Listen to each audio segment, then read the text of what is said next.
All right. I'll wait for everybody to come in. I'm super happy to be present. All right, perfect. Okay, you ready? I'm ready. All right, all right. Um, welcome, everybody. Welcome to the live stream. If you are joining us tonight, it is likely because you saw, I would say, the incredibly powerful episode that I did that I recently released with our guest for tonight, Pastor Danielle McCord. If you have not seen it yet, please go back and watch it. Her story is one that I would say is so raw and ultimately triumphant.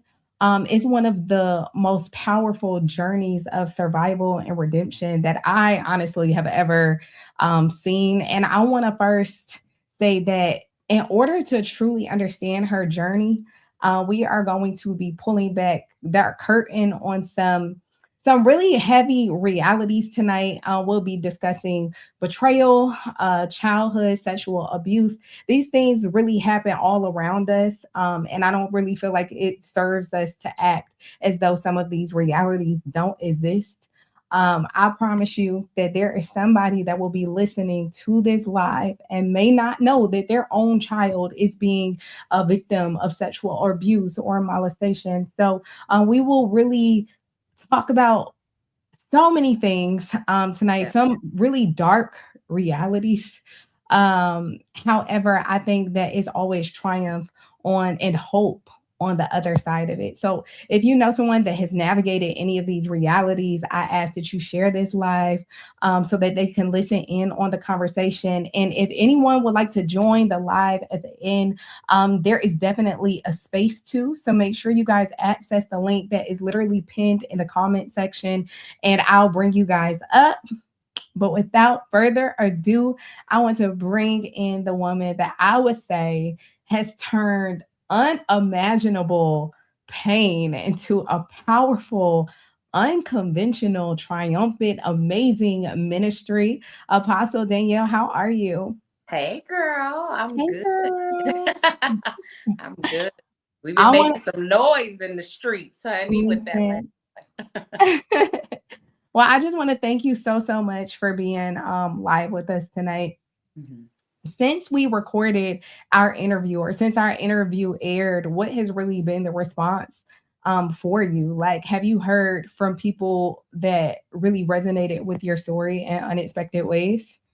Every time. Listen, I've been telling my testimony for about 15, 16 years now. And every time someone hears it, it's like I've told it for the first time because of the responses of so many men and women who reach out to say, listen, I felt like I was listening to my own story be told. And I think a lot of people get caught up in the title as far as the porn part or the stripping part. But you may have never been any of that, but yet you can still resonate in some part of my story. And that's always how a lot of people reach out. They're like, listen, I've never done porn, I never stripped, but I went through this, I went through that. And thank you for sharing your testimony because it's given me strength to tell mine. Absolutely, absolutely. Watching your interview back, um, or just like reflecting on our conversation, was there any part of your story that felt particularly heavy, or maybe even liberating to share out loud again that you may not have had the last time that you shared it?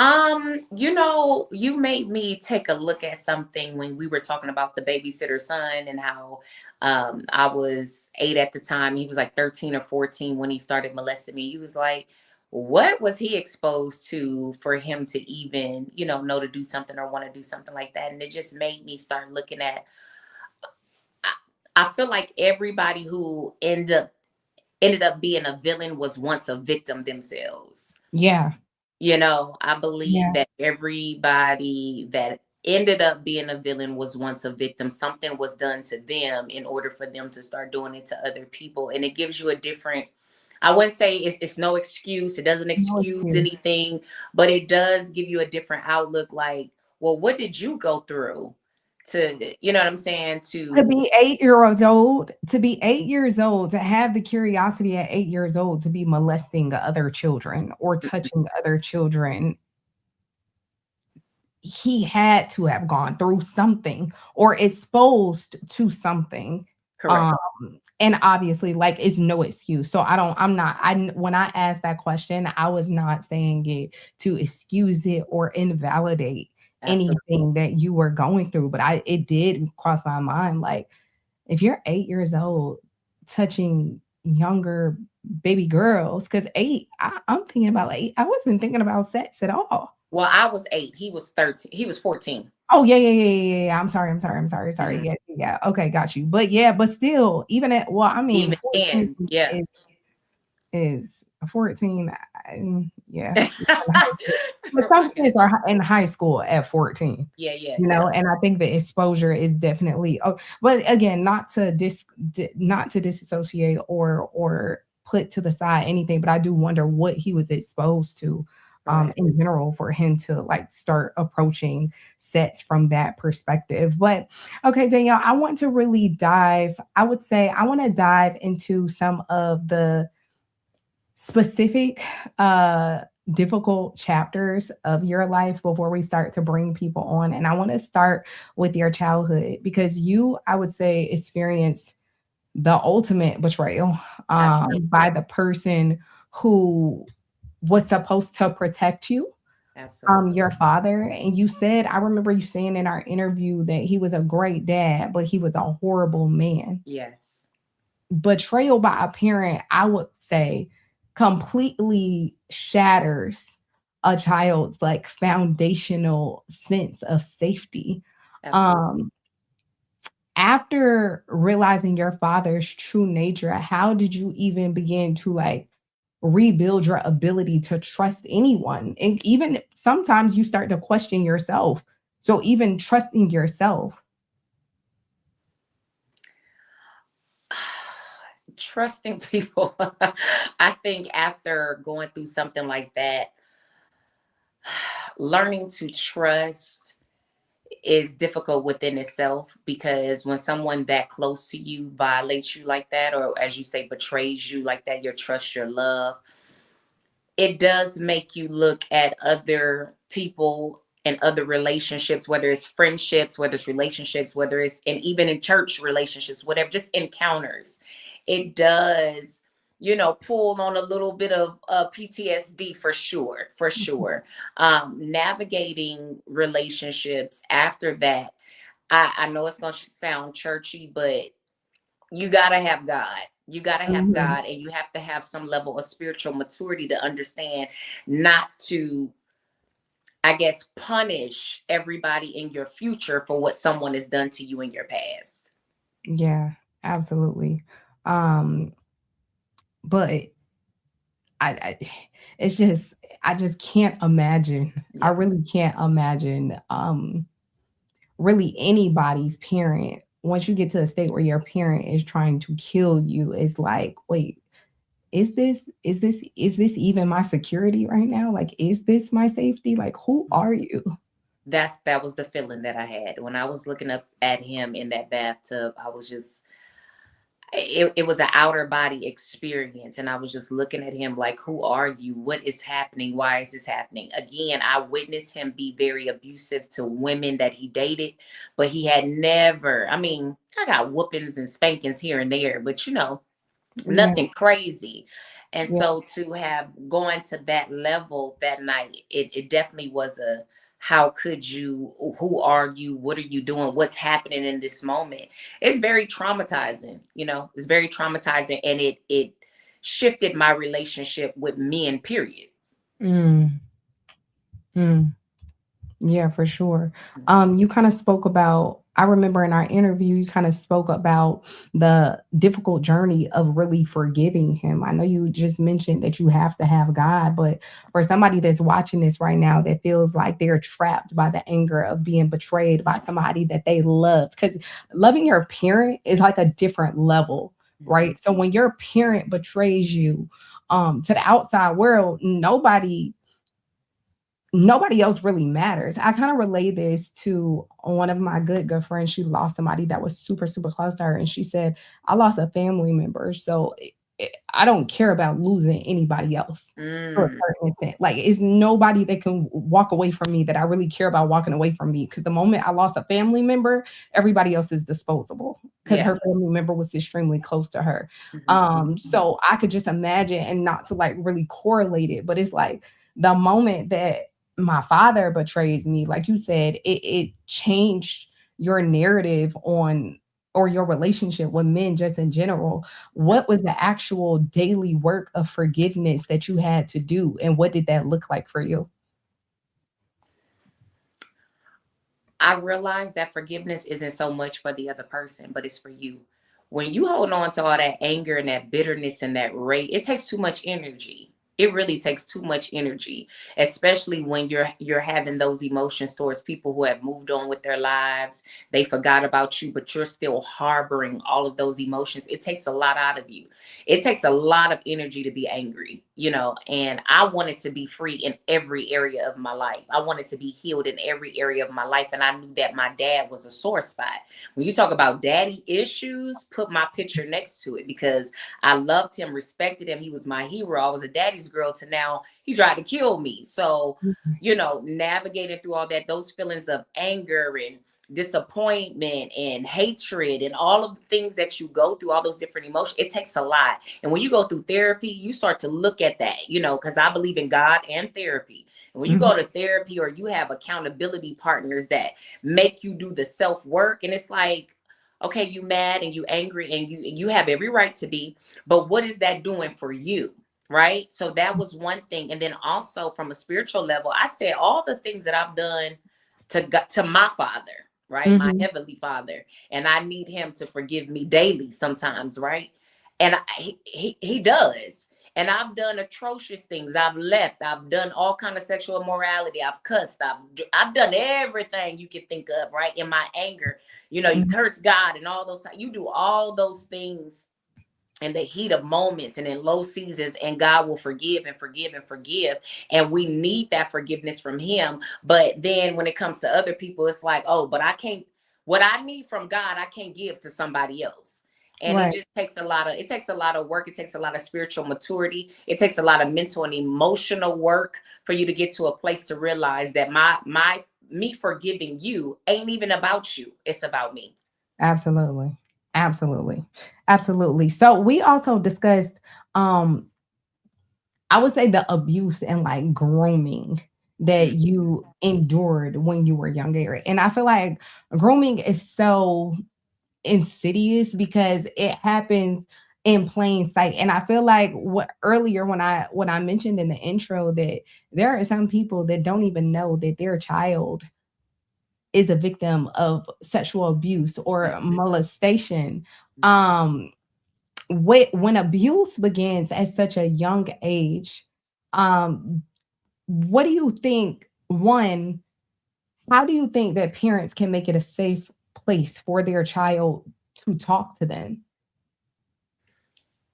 I don't, they say, you know how, especially as black folks, a black mom was, I ain't your friend. I ain't your little friend, right? Yeah, No, I don't believe in you happen to necessarily be your child's friend. However, you need to create a relationship to where they feel super comfortable coming to you. There are so many little girls that are scared to come to their mothers, and so many sons who are scared to come to their fathers, and vice versa, because parents haven't created that safe space to make them feel safe enough to come and say, hey, mom, I lost my virginity. Hey, somebody violated me. Hey, I just stole some candy out of this store, and I think they know it's me, and I'm gonna get in trouble. You have to create a space to where your kids are not fearful enough to tell you what's actually going on in their lives. mm, mm. That's good. So when begin, let's say particularly for you, right? Because I feel like when abuse begins at such like a young age, it Mm, completely kind of distorts a child's understanding of what love and safety is. mhm. Looking back on that young girl that you were, how did you eventually learn to separate your true worth from the things that were done to you? I probably didn't realize that until I got grown. Mm, I don't believe I really knew how to separate like that until I was an adult, because the people pleasing and feeling like you had to conform because of what people knew about you and all of that stuff, like it took a lot of maturing for me to get to that place. And I don't believe I really understood that until my late 20s, early 30s. mm. What is something that you wish that adults around you had noticed or understood when you were a child? I always tell parents that if you have a child, a decent child, a good child, and all of a sudden they start acting out, um, I think that it is very important to not just assume that they're being bad or they're feeling themselves or smelling themselves or whatever. I think you need to get to the root of a problem. I don't believe a quote unquote good kid just wakes up and decides to do bad things or become rebellious or become disrespectful. Something deeper is happening. And so I wish that adults at that time didn't say, oh, she being fast or she's being disrespectful, she's being bad, she's acting out, versus saying, Danielle, what's going on? Why are you doing these things? Why are you acting out? Why are you angry? I didn't have a lot of that. It was just, oh, you acting a fool. Oh, you bad. You this, but nobody ever took time to get to the root of the problem. Right. Hold on. I don't know what just happened to my camera. Give me 1 second. I'm gonna let you elaborate on that one piece. I think my camera just disconnected. Okay. One Well, parents who are listening, mothers, fathers, aunties, uncles, leaders. There you go. I see you, beautiful. I want to make it clear that a lot of times these kids are going through things that they are not able to speak about. So they start acting out, but we don't take the time to get to the root of the problem. We want to whoop, spank, take away, punish, do this, do that, yell, scream, you can't go outside, let me take your iPad, let me take your phone. And all of that is cool. Discipline is needs to happen. However, when you notice there is a complete change in your child, your teenager, just all of a sudden, just gradually, then it is your responsibility to find out what is going on. Mm, absolutely.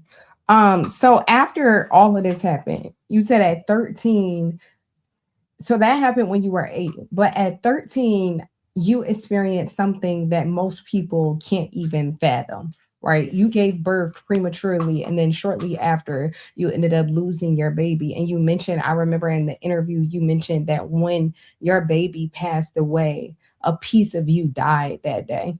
Absolutely. Absolutely. I had ended up meeting a man who was 27 years old. I was 13.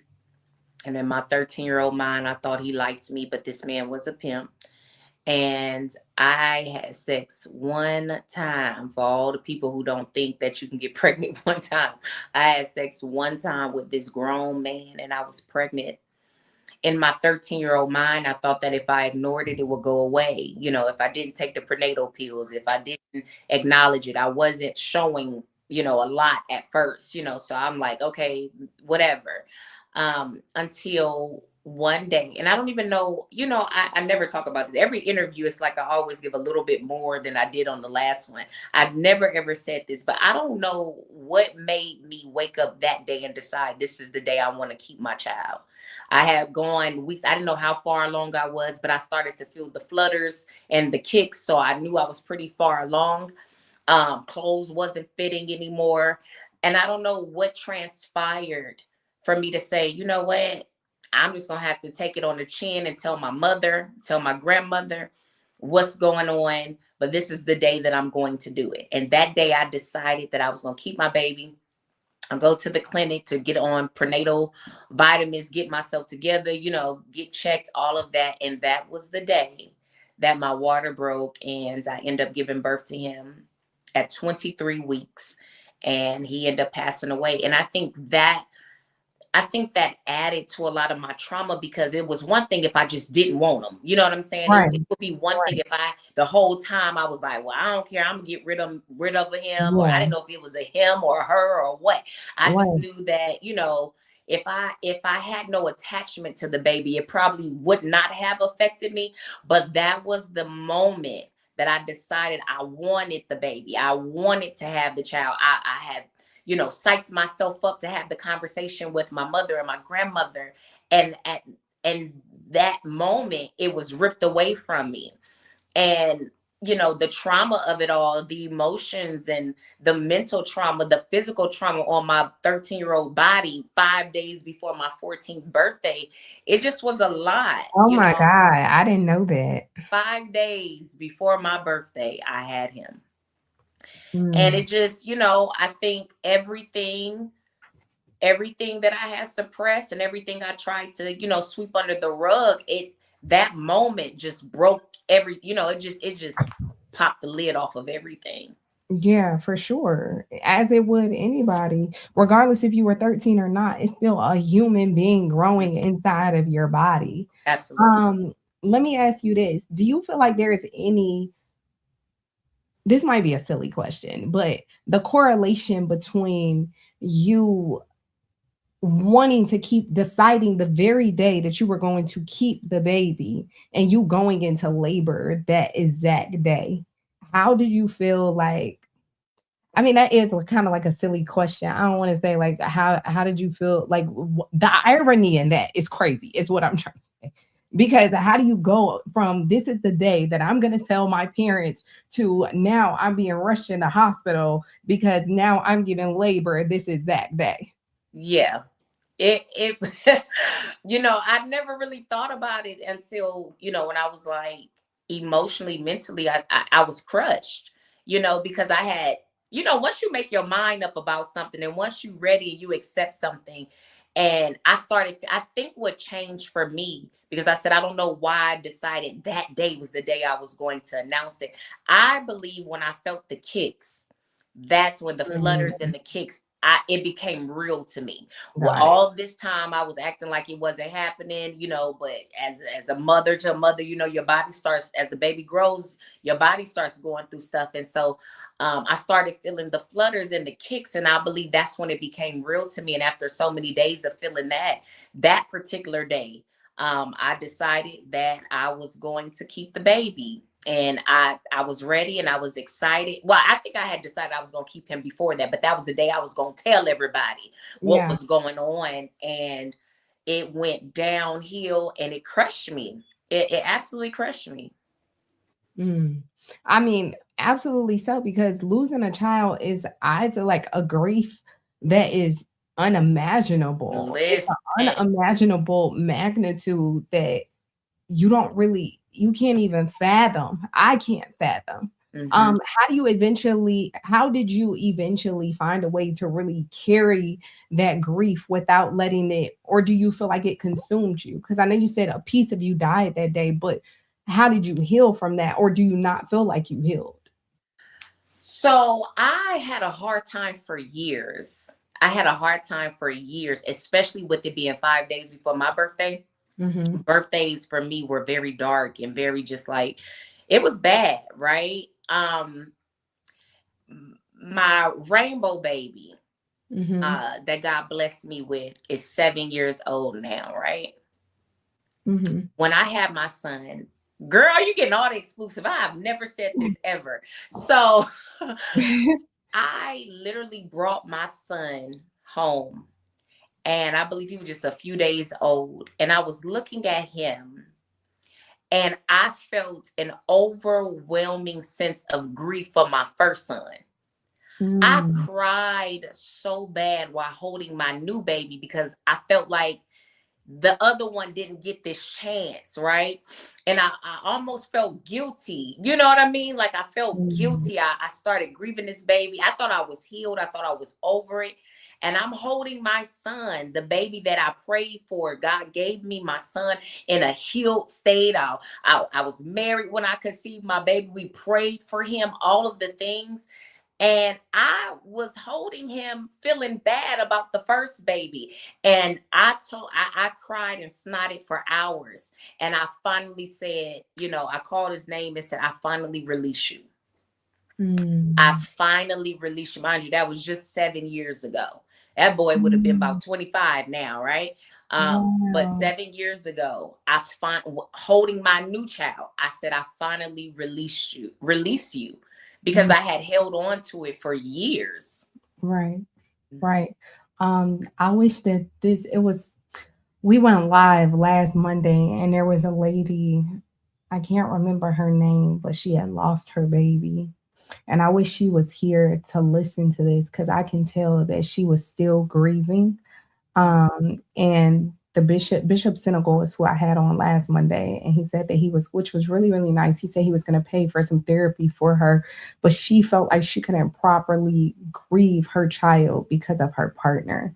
So I think that stages of grief are so important, but also navigating grief, because many people in our audience tonight are carrying their own silent, sometimes profound grief, right? Because I feel like in your absolute darkest moments of mourning, um, who do you call on and how do you go through it? And sometimes it could get you to a place where you feel so isolated that you don't even know how to really navigate it.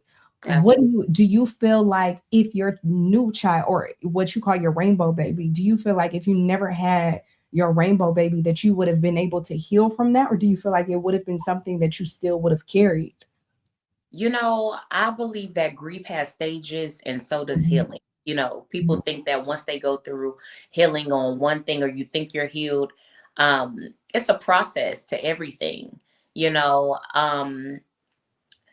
I can't say that if I wouldn't have had my son now, if I would have still been holding on to that. I think that's the most excruciating pain of a mother or Absolutely. a father, to lose a child, whether Absolutely. it is at birth or if they're a toddler or a teenager or a grown person. It is a devastating feeling for a parent to lose their child, Mhm. and you have days and months, and some birthdays they get a little easier. Yeah. And you have some where you just completely breaking down. I thought I was totally over it, right?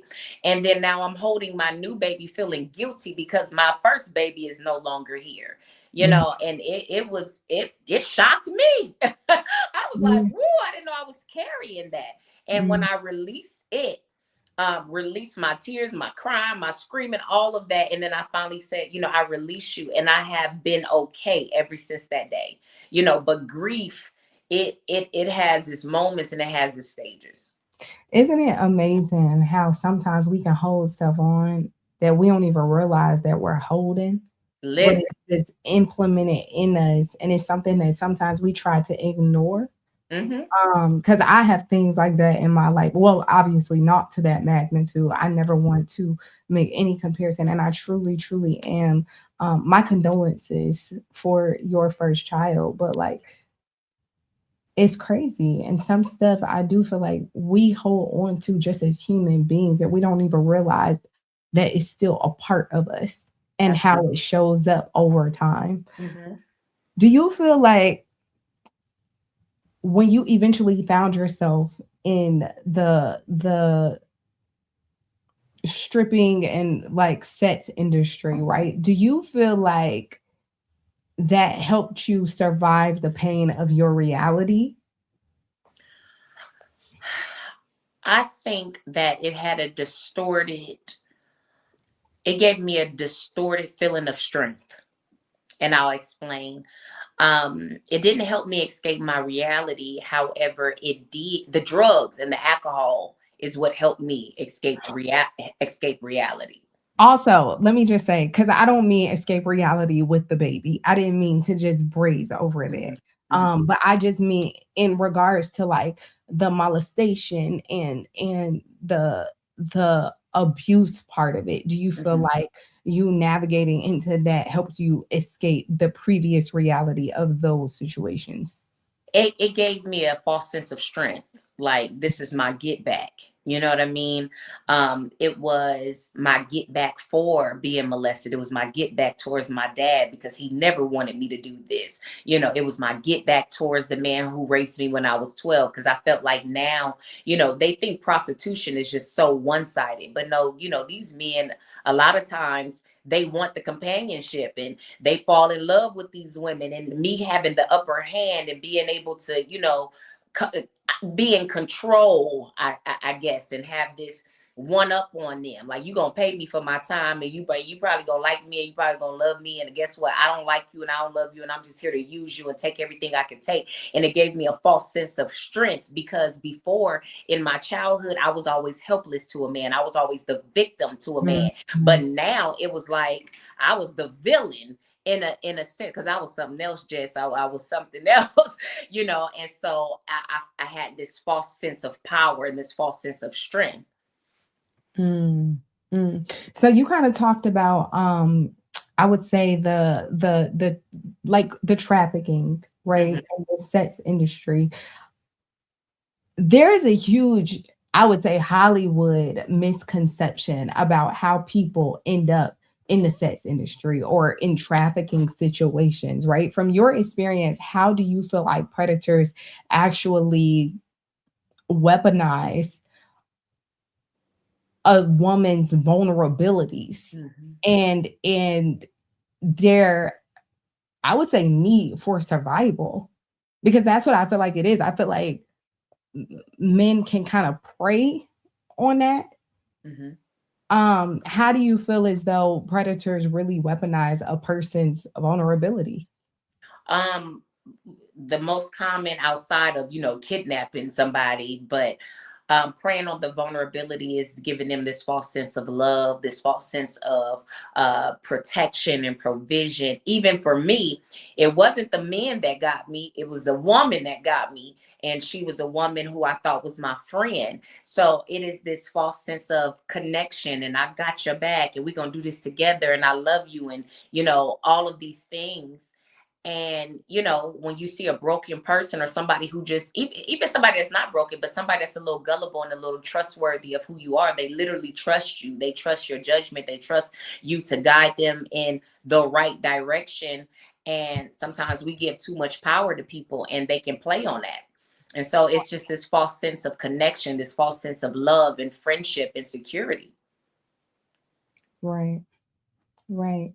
Would you say, from your experience, like, once you got, because, okay, so again, for people who have not really seen the entire interview, please go back, because I know we're like tapping on different parts. So it's very important that you guys go back and actually watch the full episode. But there was a moment where Apostle Danielle was literally trapped in a basement because there was a man, he kidnapped her and said that he wanted to kill her. Okay. I would say that's the ultimate terror. If I had to say, I can't even imagine. But when you finally escaped, what was the biggest hurdle in transitioning from a mindset of like pure moment to moment survival back into living a normal life? When I finally got out of New York and I made it back to LA, I just didn't know what to do, but I knew what I wasn't gonna do. If that makes sense. Like, I didn't know what life was gonna look like. You know, I dropped out of high school in the 10th grade. I never worked a real job. I mean, I did as a teenager, but not a real job. You know what I mean? And so I had no skills other than what the streets taught me. However, when I was in that basement, I made a vow to God. I said, if you get me out of this, I'll change my life for you. Just don't let me die. And he did his part. And because he did his part, I didn't know what life was going to look like for me. All I knew is I had to keep my promise. Absolutely. All I knew is I promised God that if you get me out of this, I'm done. I promise you I'm done. And I know I've said that before, because a lot of times we'll get in sticky situations and we're like, Lord, if you get me out, I'm done. And then the money get low, or you get horny again. You want to get high again. The withdrawals kick in, and we find ourselves back in the same pit. But I knew this time I was done. And there were moments, I won't lie, because some people are like, oh yeah, I had an epiphany and I just was walking with God and I never wanted it again. No, no, no. There were moments where I wanted to go back because that's all I knew. And I had no money and I had no car and I had no place to live. And I'm like, I know what to do to go get this. I don't have to suffer. And there were moments, many of moments, where I wanted to run back to what was familiar and run back to what was comfortable. But I was always reminded of the vow. I was always reminded of that vow. I was always reminded of the basement and how, look, check this out. You go back if you want to, you're not going to make it. I knew that next pole swing, that next bed I jumped in, that next whatever I did, I knew it was going to be over for me, whether it was jail, whether it was death, whether it was an overdose, whether it was an STD that I couldn't get rid of. I knew it was going to be bad. And so I had to try to figure out how I was going to do it. And I could not have done it without being in a church that was feeding my soul. Was everything else falling apart as far as my money and things of that nature and the lifestyle that I have built over the years? Absolutely. But something was still feeding my soul. And that is what was keeping me going. Well, I admire your faithfulness. There is somebody in the waiting room, so I'm gonna allow them to join in and ask a question, and then I'll go back to ask you more questions if there are any more people. Okay. Come on, waiting All room. right. Jayla, hi. How are you? Jalea, I'm sorry. Jalea, I'm I sorry. to come on here today. So sorry, but I did have a question, and I was wondering how did you heal your relationship with sex? Like, because it is a godly desire, especially in marriage, and going from having a perverted relationship with it, and even just intimacy, a perverted, just knowledge or relationship with intimacy, to something godly. So how did you heal that part? Good question. So listen, when I first got out of the sex industry, I did not want, I hated sex. I didn't want sex. I didn't want to be touched. Oh, the thought of it, because it was the first time sex was introduced to me, I was molested. Then I was raped, and then it always went bad. And then I started prostituting, so it became a money thing. It became it became perverted and transactional and all of those things. And so when I finally went through my healing and my deliverance, and I was going through my detoxing of drugs and alcohol, even the thought of sex and in the way that I knew was disgusting to me. So I went a long time without it and didn't want it, didn't care if I ever had it again at that time, right? So after I went through my thing with God, it was reintroduced. I needed to study what it looked like when sex is made out of love and intimacy and the covenant of marriage and all of that. It's not the same thing. It's not to hurt you. It's not transactional. It shouldn't be just a wham bam thank you ma'am with no feelings attached. It's supposed to be under covenant and all of those things. I had to get reintroduced to that. I had to be taught that, because I didn't know that. And so I was celibate when I got out of the industry. I didn't want nobody to touch me, whatever. End up meeting a pastor. That's a whole different situation. And I had sex with him and found out he was worse than the men in the streets. Right. So then after that, I was celibate again. I said, oh, I don't want to do this again. It's painful. End up meeting my husband, and there were things that I tried to bring into my marriage, because I thought this is what all men liked, right? This is what all dudes was into. And my husband had to teach me, you're not in the streets. Like a husband don't do certain things with his wives. You know what I'm saying? Like, not no man that really care about you. He's not going to allow you to just wild out and all that. You're not just, you know, I want to be PG-13. You're not just screwing. You know, I want to make love to you. You understand what I'm saying? So I had to really be taught what healthy intimacy looks like, what healthy sex looks like, what covenant sex looks like, because I did not know. Thank you. Do you feel like, can I ask another question? Of course. Yeah. Of Okay. course. Do you feel like that is something that you learn in the bounds of relationship, or is that something that God can kind of walk you through before the marriage? Absolutely. I think that we limit God in our prayers and in the things that we ask him. Like, you know, he knows all things anyway. So if it's like, God, I'm a freak and, you know, I need to calm this down. I want, you know, I need a healthy version of sex because I've been promiscuous. A lot of people talk about men who have high sex drives and men who got a bunch of bodies, but nobody talks about how hard it is for a promiscuous woman to now be in a monogamous relationship as well. That was a challenge for me. I was used to multiple people, and now you telling me I just have to be with one person. So all of that is real life issues. And so those are things you have to get to God. That's why I tell members that I had in my church, young ladies that I mentor, stop praying for a husband. That's your biggest mistake. Stop praying for a husband and start praying that God will teach you how to be a wife. Because anybody can get a husband, but if you get a husband and you're not ready to be a wife because you're still operating with that old mindset, that mindset of when you were promiscuous, that mindset of you being in the streets, that mindset of what your ex-boyfriend in your last relationship taught you, you don't want to bring a lot of those old habits into your covenant relationship. And so, yeah, give that to God. Show me what purity looks like. Show me what covenant love looks like. Teach me, prepare me for this. If I like having a variety of different men and whatever, show me how to love one person. Like baby, I'm too real with the Lord because he know it anyway. Oh, thank you so much. You're welcome. Thank you. Thank you for your questions. All right. There was one more person that was in the waiting room to hop on, and then they just hopped off. So I don't know. I'm gonna give them a moment to. I'm gonna give them a moment to hop back on, but I do see some questions in the comments. Come on, One person said, "How did you renew your mind and heal your relationship with sex, going from a perverted version to a holy version in marriage?" But she basically just asked that same thing. You can touch on that, but she basically just asked that, so I could go to the next question.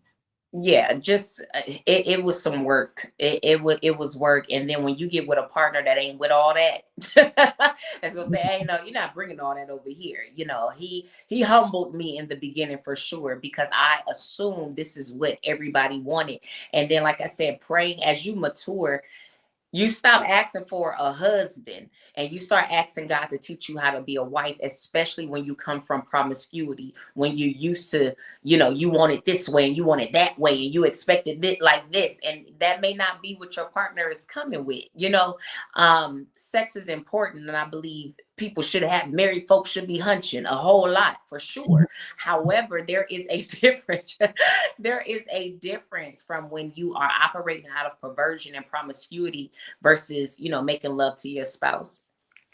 Somebody else said, how did you break the soul ties? That is so good. So for years, I think it started in 2020, I started teaching a spiritual warfare training class. And one of the classes were on soul ties. And I think people fail to realize that sex is very spiritual, right?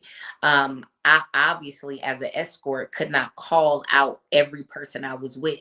But I tell people in my class and my members and other mentees, listen, if you know everybody's name, you need to call those people's names out and ask God to disconnect you from those people in the spirit and in the natural. We got to first ask God for forgiveness and repent for the illegal soul ties that we engaged in. we call out those names. For instance, if I was messing with a Ronald or a Michael or a Kevin or something like that, you know, I would be like, Lord, I pray that you would sever the soul tie between Ronald, between Michael, between Kevin, between Daniel, whoever, and in the name of Jesus, and purify my body again, disconnect me from the memories of what we did and all of that. So I had to go through a lot of prayers and a lot of renouncing and denouncing. I can't tell you all the names of the people because I was an escort, but my prayer went like, Lord, you know the people that I've laid with. And so, Father, I pray even back to molestation, and if whether it was incest or molestation or rape, sever the ties even from that. You know, women, you know, that I was with, I called their names out. Women that I didn't even remember. I said, Lord, everybody that I've laid with and engaged in illegal soul ties with, I pray, Holy Spirit, that you would sever the ties, that you would erase the memories of what we done, that you would erase the taste out of my mouth, that you would erase the memories in my mind. Father, listen, it's a whole thing, right? But I prayed that the Lord would sever the soul ties and disconnect me from people that I was intimate with, that I came into covenant with. A lot of folks don't understand whether it's a one night stand, whether you're an escort, or whether you're in a long-term relationship. Sex is spiritual, right? You literally become one flesh with these people, whether you like them or not, whether you like her or not, whether that's somebody you're going to be with forever or that's somebody you're going to be with for one night. You become one flesh with this person, literally. And so we have to go spiritually and ask God to denounce, you know, to renounce and denounce and sever the ties between these people. Absolutely. Absolutely. Okay. Angela is in. Angela, can you hear us? I can. Can you go ahead and hear me? I hear you. I hear you. Hey, Angela. Hi. Yeah. So this is amazing. Like God is so good and faithful because I literally just watched the interview you all did yesterday and then I saw y'all live. I'm like, what? Let's go. So thank you so much for the transparency and thank you for taking over this platform and like really transforming it into something new. So I have a history of childhood sexual abuse. I've also been raped. And even though I've come a long ways and I've healed and everything, and now I'm a counselor myself, I help people heal. But I do notice that there are some things that I need to continue to work on. So like what advice would you give someone who's come a long way, but still notices remnants of trauma impacting relationships in my life at this moment? That's so good, Angela, and congratulations to you for overcoming the things that you did Thank go you. through, and you know, build a platform to where you counsel other men and women who have walked through some of the same things. I always say a lot of stuff that we go through is not for us; it's Yeah. people. So kudos to you for that, and I pray that you continue to do that. As far as what do you tell somebody who has come a long way but they still have some work to do, baby? We all there, right? Yeah. I don't believe that nobody has arrived. If that's the case, Mm, the day that we become perfect is the day we don't need Jesus. I yeah. believe that was Paul who said, can you remove this thorn out of my flesh, out of my Mm, side? And the Lord said, no, because my grace is sufficient for you. We all wow. have a Yeah. thorn, right? And Yeah. if God was to take it, then what would you need him for? That thorn is going to keep you on your Mm, face. That thorn is going to keep you on your knees. That thorn is going to keep you at the feet of Jesus saying, Lord, help me with this. I don't believe that anybody can go mm, through the level of trauma that we have gone through and just come out unscathed. yeah. Like I tell everybody that's under me, I got a spiritual daughter and she watching now, Aaliyah, shout out to her, because those who are closest to you, they get hit the hardest, right? Mm, They feel it the most, you know, your spouse, your kids, your partners, whatever, your friends, your assistants, they feel it the most. But I tell people, you got to give me grace because you got to remember where I came from, yeah. right? Nobody goes through a basement situation where you're locked up, about to lose your life and being raped and being chased down by pimps and, you know, being, you know, having a baby at 13 to die in your arms and all that. So some Yeah. people, because they see the strength of you now, and they see, oh, Angela's a counselor now, and Angela's doing this and Angela's doing that, but you still got to remember Angela was raped. Yeah. Angela was molested, and Angela went through some things. Yeah. And I would tell the people around you to first give you grace, because there's always going to be some level of trauma, right? There's going to always be a little bit of PTSD, you Yeah. know.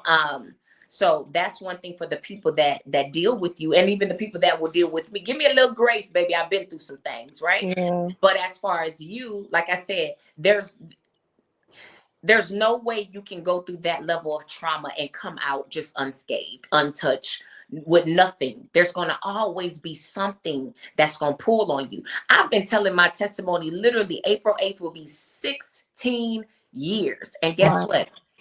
Depending on the mood and the day and the season, I might cry about certain things. We were talking about the baby thing. There's been times where I bust out in tears talking about the baby, right? Yeah. There's been times I bust out in tears talking about my dad. There's been times I Yeah. bust out in tears talking about the basement situation and how I was literally about to lose my life. There's Yeah. no way. And I'm anointed. I preach, I prophesy, I pray, I do podcasts. And guess what? I still have moments where I'm like, whew. You know, I have Yeah. moments where I might snap. I might be a little snappy that day. I have moments where depression will come upon me. I have moments of sadness. I have moments of irritation. I have moments where I'm looking at people sideways, just waiting for them to do the same thing that other people have done, right? Yeah. So nobody has arrived. So I Yeah. want you to congratulate yourself for how far you've come, and let God continue to heal, because healing and deliverance is a process. Yeah. We think because we hit, one level, we're done. But no, baby, it's levels to this, And Yeah. so you may be on level 20. You know what I mean? Yeah. But there may be level 50 that you have to reach. I may be on level 30, but I need to reach level 45. There are levels to our healing. There's a process to our deliverance. And give yourself some grace, and may the people around you give you grace because of the things that you had to walk through. Yeah. Folks are always so quick to judge, but they couldn't walk to the cornerstone in our shoes, and the things Huh. that you know what I'm saying? So the fact Yeah. you're not broken, you're in your right mind. You have your moments, you have your seasons. Guess what? We all do. Yeah. Yeah. Thank you so much. So much Yeah. wisdom. God bless you. Keep going. I don't care about the people Thank you. who may shun you. Like, God bless you. You represent so many underserved, underspoken people. So thank you. Thank you. I received that. Thank you. All right. Bye bye, y'all. Bye. Did you want to ask the question? Because I saw you wrote it, Angela, where you said, how would you direct individuals of childhood? Yes. Okay. So that's another thing. Like, I when I entered this field, I had women and children in mind. And like you said, like I think we always think we didn't go through this for no reason. Mm-hmm. I know that it's made me an empathetic person, and I love people harder. And like, even though I wasn't treated well and I didn't receive a lot of good treatment throughout my life, I don't know where I learned how to love people the way I did. It's the love of God, right? So, but how would you personally um walk someone who's been through similar things we've been through wholeness? Like, I've studied deliverance. I know some of the things, but like, I want to hear from you. How would you do it? You know what I do? Because I have a deliverance ministry, right? Yeah. And most of the people, because a lot of times God pulls you out of a pit, heals you, and then sends you back to that same pit to pull other people out, right? Yeah. And Yeah. so, with that being said, I always tell them first, I understand what they're going through. Because 9 times out of 10, I've walked through some of the things that they are facing. And I Yeah. give them this, Angela. God is no respecter of persons. What he Yeah. has done for one, he can do for another. And that same God that healed me and delivered me and set me free from all the things that I was bound by can do the same for you. And if they are my assignment, it is my assignment to walk you through what that looks like. Yeah. Yeah, so it ain't just always beating them over the head with a Bible. Sometimes it's Yeah. a hug. Sometimes it's some activities. Sometimes it's a day of fun. Sometimes it's a hug, and they Yeah. just break while you're holding them and embracing them, because a lot of them haven't been hugged in years. Yeah. They haven't been embraced in years. Yeah. Sometimes it's some activity, sometimes it's a day, it's a girl's day, whatever it looks like, well, everybody's situation is different and everybody's assignment is different. And so that would be my advice. If they're called to you, then you'll walk with them through their healing and deliverance journey, however that may look for the both of you. Yeah. Ooh, I thank God for this. I really do. God is just so faithful. You keep going. Thank Thank y'all, ladies. thank you, Angela. All right. Thank you, Angela. So Ashley Muhammad had a question. She said, what do you do when you have to see the person who molested you in your grown ages, and it could be certain fragrances that set you off? Well, seeing the person now, that hits a little different. So when I was raped by my neighbor, I was 12 years old, and I was raped by the neighbor who lived across the street. And I had to see him every morning when I would go to school. He would be out there getting ready to go to work. And the level of fear and disgust and all of the things that overtook my little body. Um, I don't believe it just happened because I was 12. I could have been 22. Just seeing the person who violated you on a regular basis is hard. Um, However, there's also a workaround around that as well. My father tried to kill me when I was 10. I did not see him after that. Like, I did not see him after that until I had my child. Mind you, I had my child just 7 years ago. It's been a long time since I was 10. So when my dad did what he did, I forgave him, but he didn't forgive me for some reason. Mental illness. And I would cry out for my dad to come and see me to build a relationship. He didn't want it. And so for years I did not see him. And then I saw him once I had a child to tell him he was a grandfather. The day that I had to be in the same room with the man who tried to kill me was it was almost nauseating. Yeah, it Mm. was almost nauseating and too much to bear on that first encounter, right?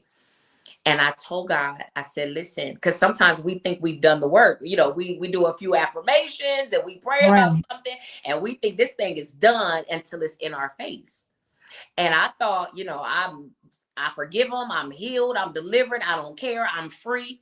And then I was in the same room with him, watching him hold my son, and Mm. everything in me, I went through so many different emotions in that moment. I wanted to get up and hit him upside his head with a vase. I wanted to cry. I wanted to scream. I wanted to hug him. I wanted to beat him. I felt so many different things.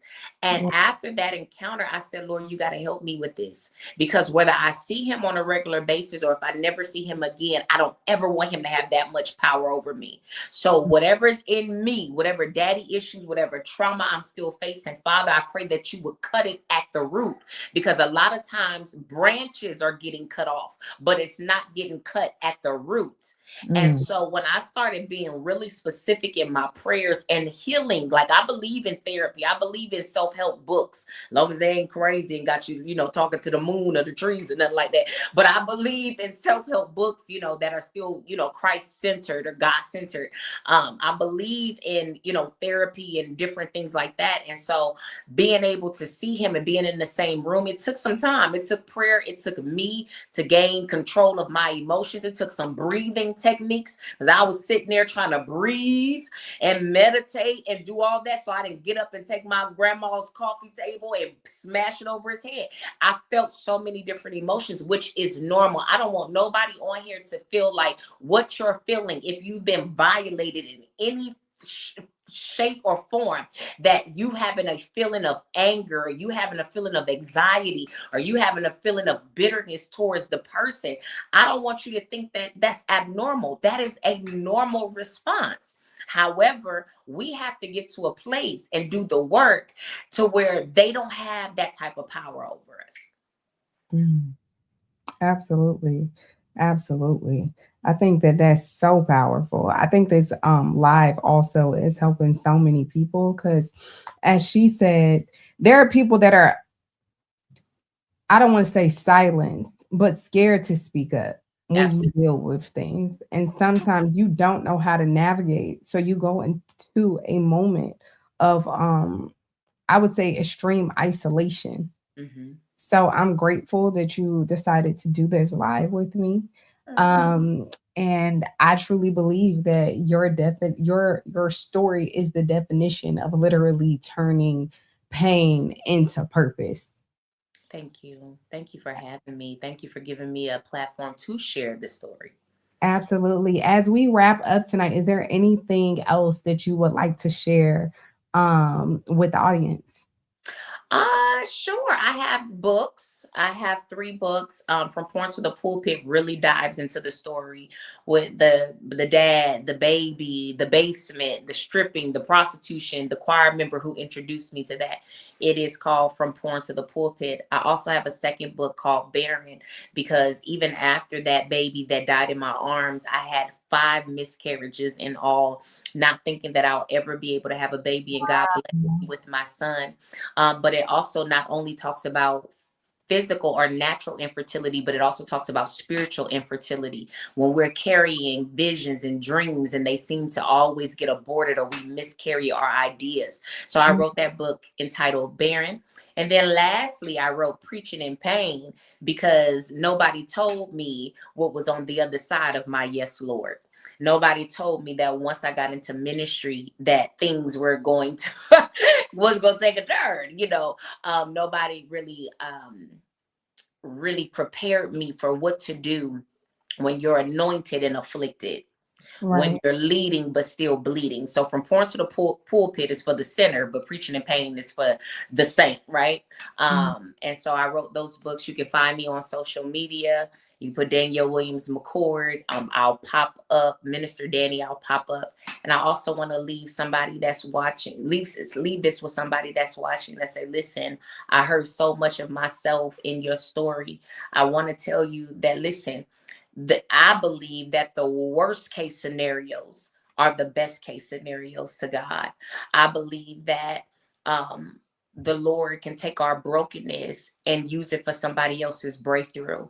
Do not allow people to make you feel like you're done. God can't use you. You can't get married. You can't be a mother. You can't soar or be anything more than what you used to be. Mm. Every day that you open up your eyes and take your first breath is a new day, a new opportunity for God to use you, for you to change. And maybe you may be saying, listen, I want to change, but I'm still dealing with some stuff. I'm still in addiction. I still am in sexual immorality. I'm still in love with a married man. I'm still a prostitute. I'm still a drug addict and alcoholic. Guess what? That's okay. I was still a prostitute and a porn star, and I still was on that pew giving God glory. I still had a relationship with God, even though I lived an alternative lifestyle. And most people will call you a hypocrite, but in reality, God is he's still planting seeds. Mm. And your time is coming, but it's going to be in his time. And so even though you're wrestling with certain things in your life, don't run away from God, run to him. Absolutely. Absolutely.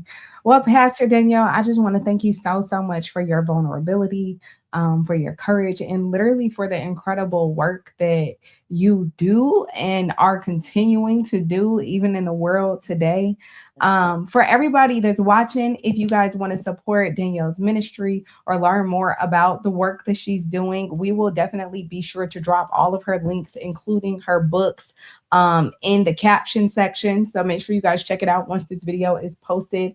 And thank you guys for joining such a powerful, and I would say necessary conversation. And I hope everybody has a wonderful night. And as always, stay initiated. Thank you so much, sis. No problem. Thank you for having me. All right, bye. Bye-bye.